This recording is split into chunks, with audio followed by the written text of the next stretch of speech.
If you look closely at Abhishek Sharma's spelling, if you look at the word Abhishek, the name Abhishek, and you look at its spelling, if you look and concentrate for a very long time, it sort of starts looking like the word berserk, which is exactly what happened to Abhishek Sharma when he went out there on that field today.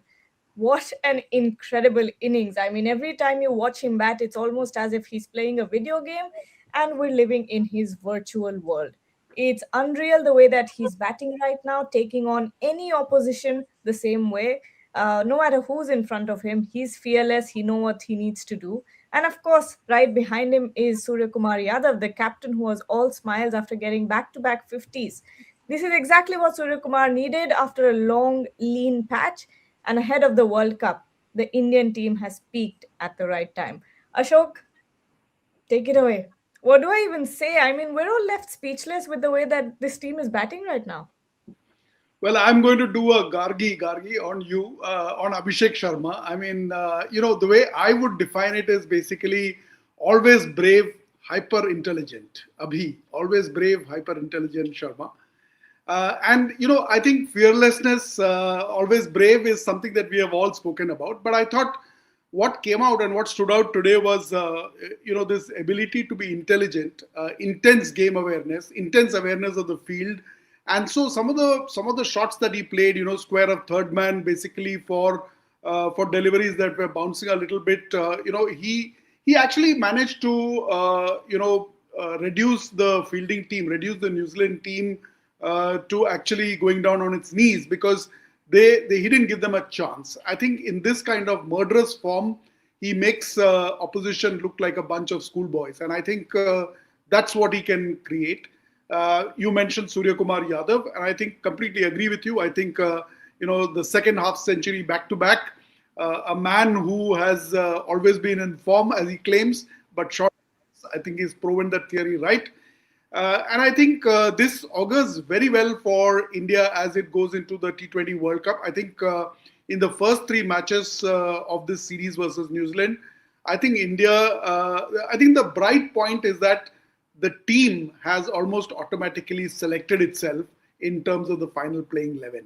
So, you don't have to, you can just sit back, look at the three games, and you know what the playing 11 is going to look like. Mohor, how are you feeling looking at Abhishek Sharma batting? Ishan Kishan and then, of course, Surya Kumar Yadav as well. These three or four batters have been performing consistently throughout this series and very positive signs for Team India ahead of the T20 World Cup.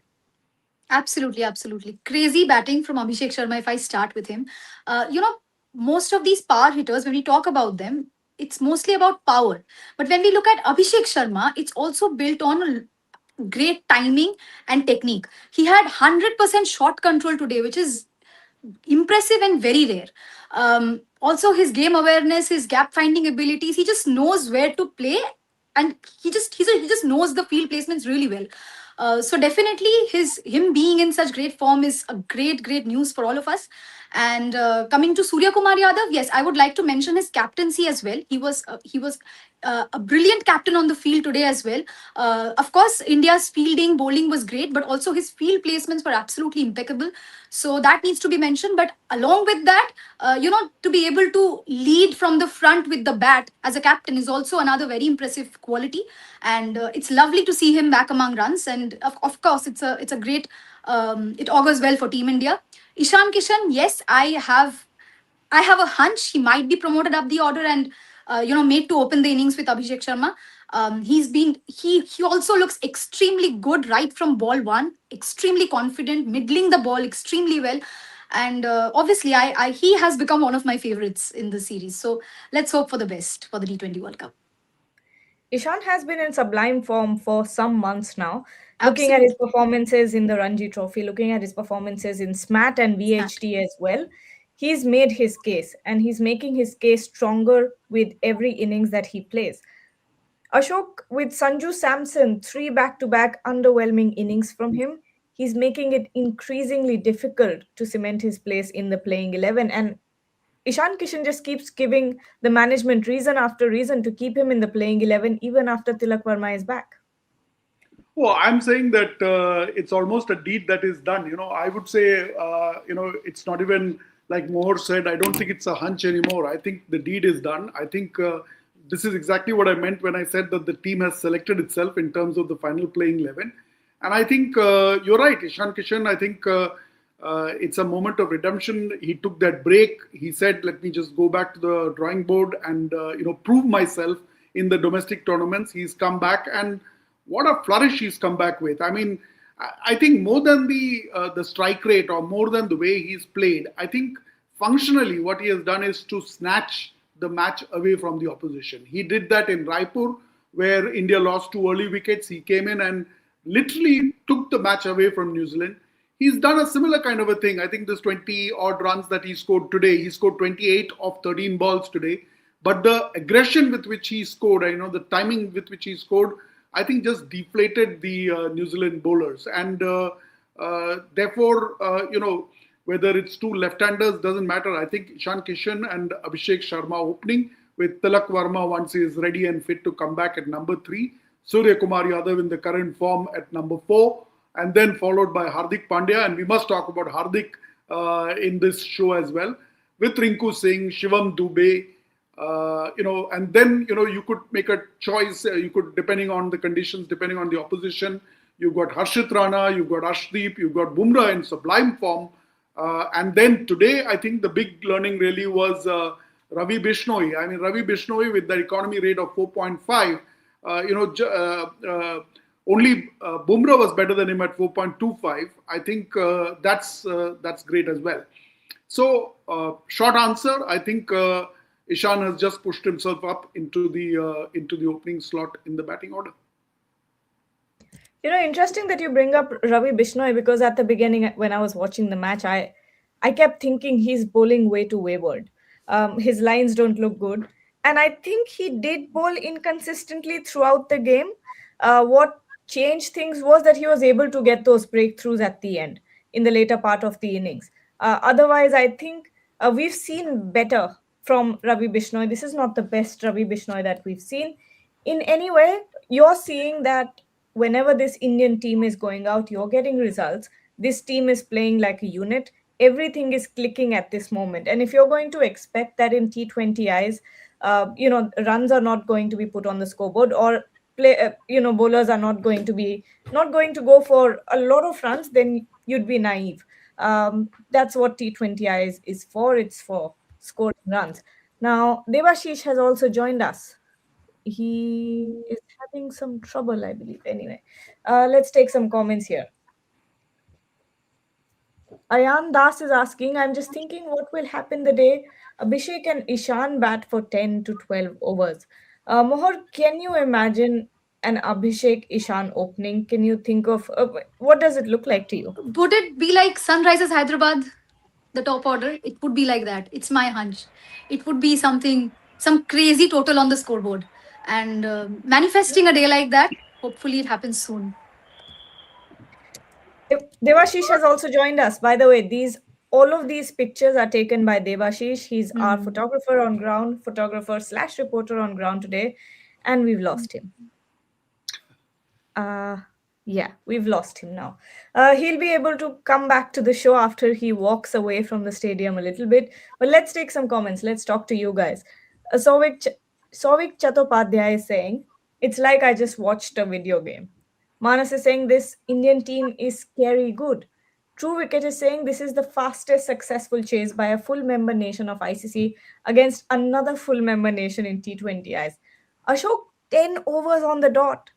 Yesterday, or rather this morning, we were marveling at the fact that India were able to chase down 208 in 15.2 overs. And today you've just seen that a chase was completed in 10 overs. Yeah, I mean, look at it this way. Before the series started, I think when any opposition team would start preparing their strategy against India, they would clearly put down Abhishek Sharma as enemy number one, if I could put it that way, in terms of what's our plan against Abhishek. He's really the man who can put the fear of God into the opposition. And therefore, teams will think about what is that game plan that they will have against him. At the end of the first three matches of this series, what's really happened is that it's not just an Abhishek Sharma threat. It is really now that once Abhishek Sharma is there, there's an Ishan Kishan who can literally snatch the match away from the opposition. And therefore, how do you counter him? And then there is a Surya Kumar Yadav who comes in and gives that stability, a man who's just found form. And there is no way that this team will let that run rate drop before irrespective of whether the power play is in place or whether the subsequent overs are coming up. That's really the mantra. It's really a system, an SOP that the team has devised, and I think it becomes very difficult for any opposition to read this. So.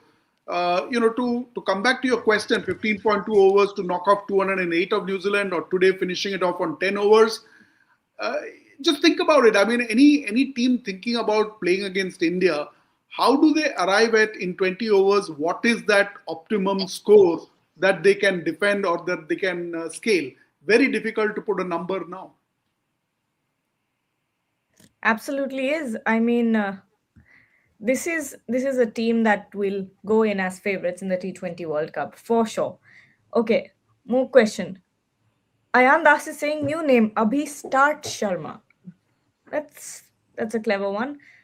Shagnik is saying the key factor of this T20I side is our second team is also better than maximum team's first 11. We should aim the no less than trophy retention. Coming runner up with this squad should be a failure. It is India's tournament to lose.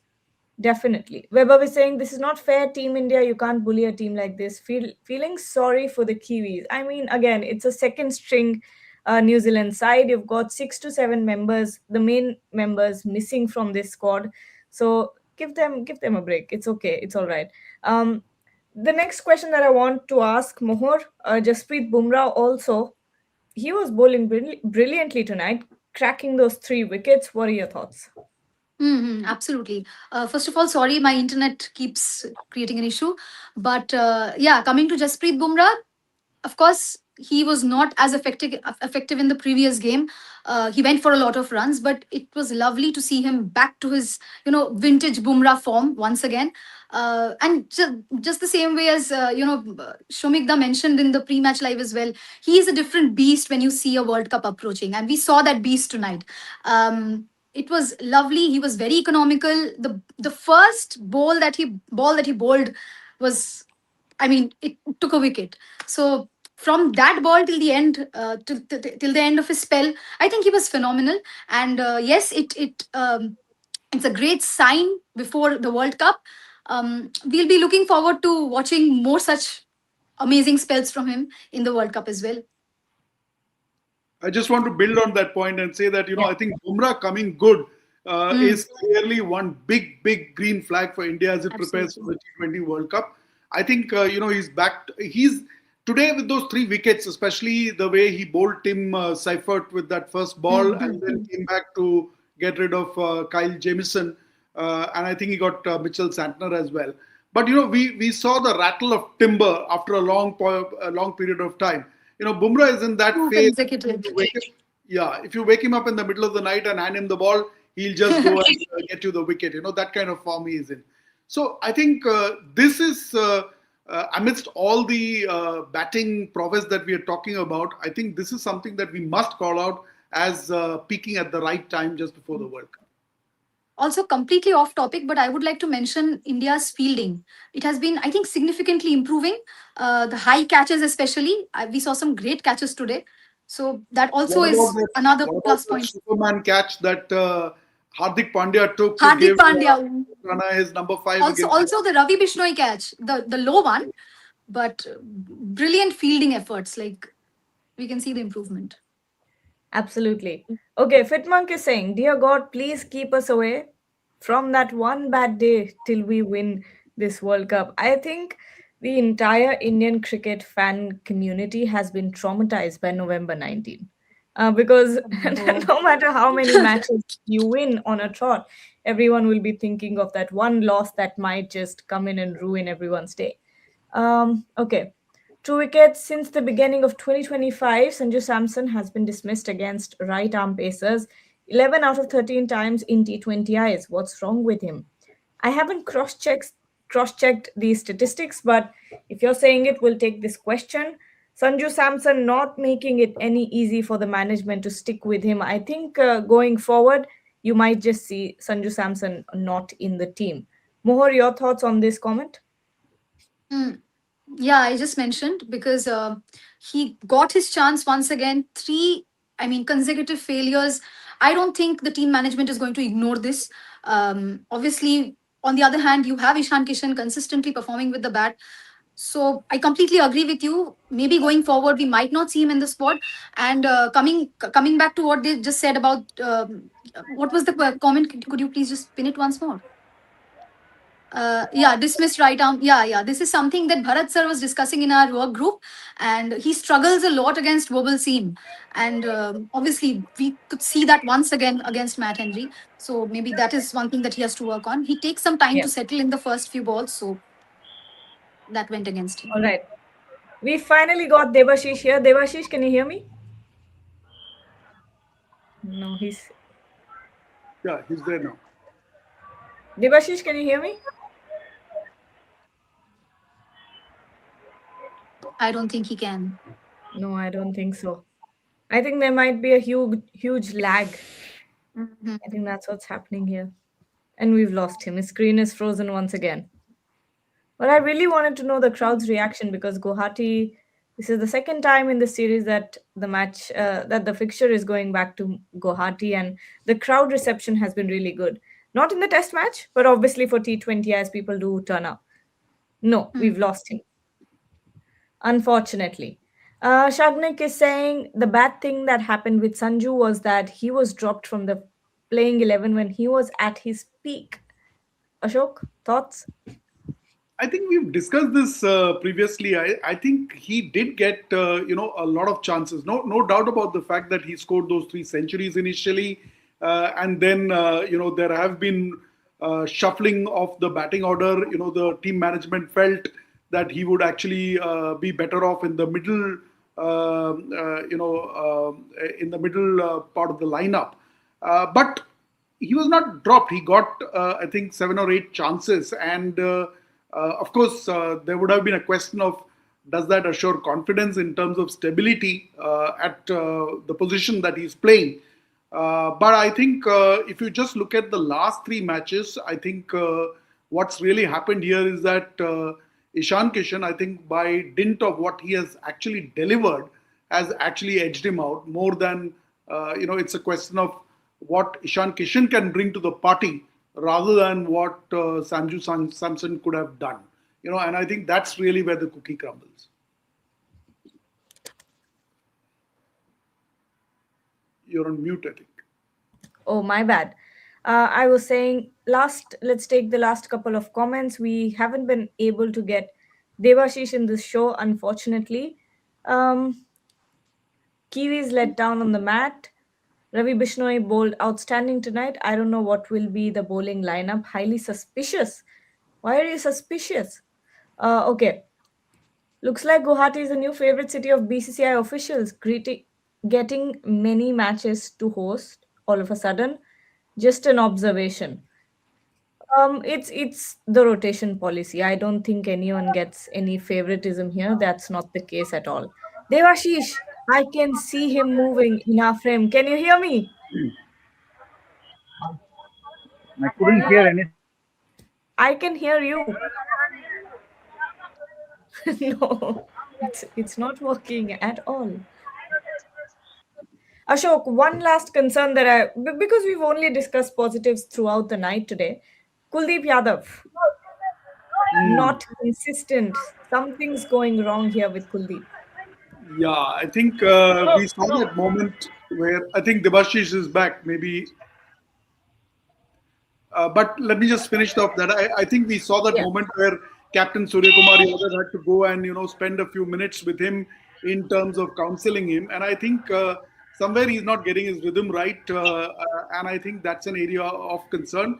he is a very valuable member of the squad. Very very critical that he gets to prime kind of form. And more importantly, at this stage, it's about confidence. And I thought his body language really, today didn't look all that confident.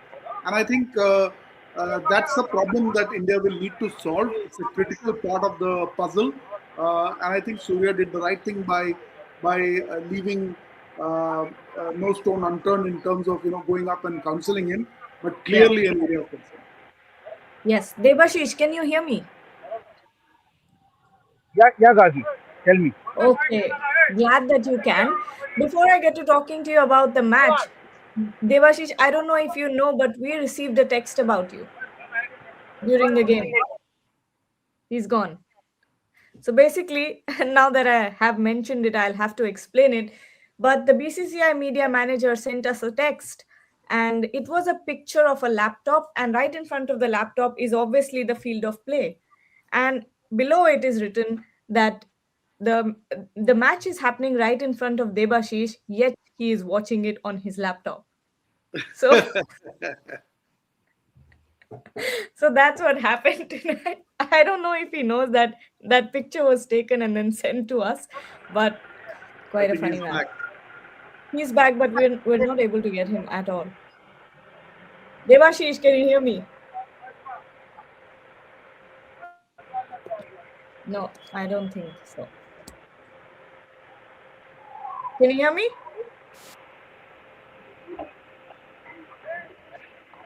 I think it's best if we close the show out, and then we can get obviously Devashish tomorrow, and he'll send us a few videos of what he thinks of tonight's performances. I don't think he can hear me at all. But all right. On that note, okay, we have one final super chat here. Like teacher, like student, Yuvraj will be proud of Abhishek's roaring form, loving it, loving it, loving it, and bowling down and bowing down to amazing Captain Surya. Absolutely. I think the Indian fans will have a good night's sleep tonight. Um, Fitmonk is saying, Argimam, let Devashi sir have a hot cup of coffee. We are good. Absolutely. I think everyone, it's time for all of us to catch up on some sleep now.